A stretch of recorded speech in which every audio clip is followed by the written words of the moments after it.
If your lawn looks like this right now, that's because it's suffocating. Call 1-800-Lawn-Care and let it breathe.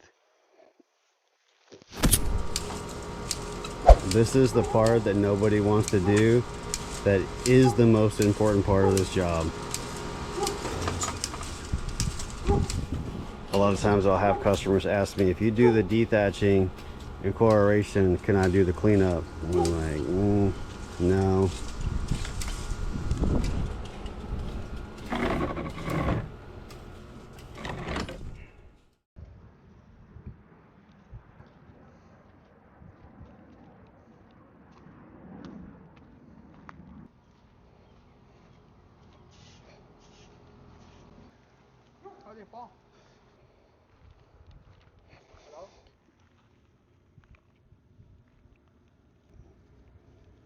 See, that's just laying over right there.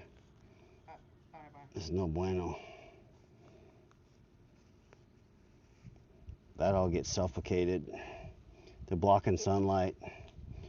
Now that that's opened up, I can get sunlight. But if it's like this, it's just like it's in the complete shade. All of this is shading all of that.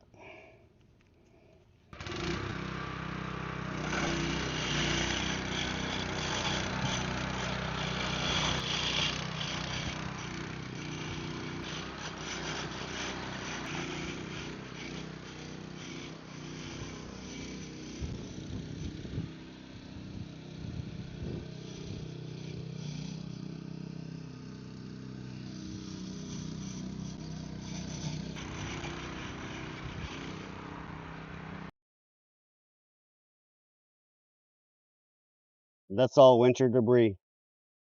There's a little bit of green growth in there, but that's 90% winter debris.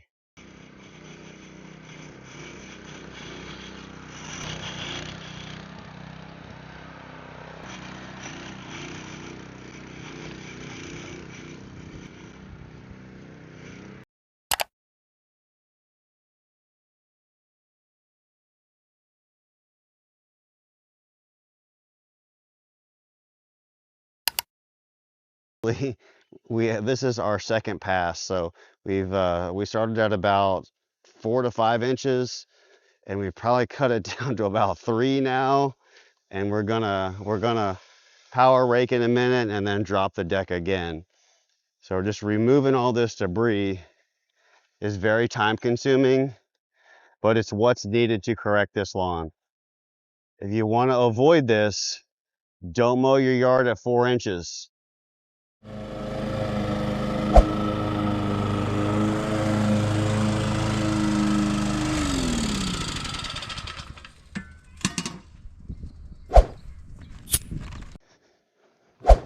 All right, this is what happens when you mow your Bermuda grass too tall and we have to come in here and do a spring reset. See how this grass is just laying over right here? And what's happening is this starts to block air, nutrients, and sunlight and keeps the grass from growing. See how long that is? That's because these runners start going horizontally in the canopy, and it creates problems here. So if your grass is greening up slow, this is probably it. If you need help with your spring green up, send me some pictures and I'll tell you if we can help you out.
And if you're a mowing service in the Dallas-Fort Worth area, if you want to set yourself apart from other mowing companies, mow your Bermuda grass at 2 inches or below, and you'll really set yourself apart for the companies that mow at 3 and 4 inches. Because this is what happens. You have to do a correction eventually.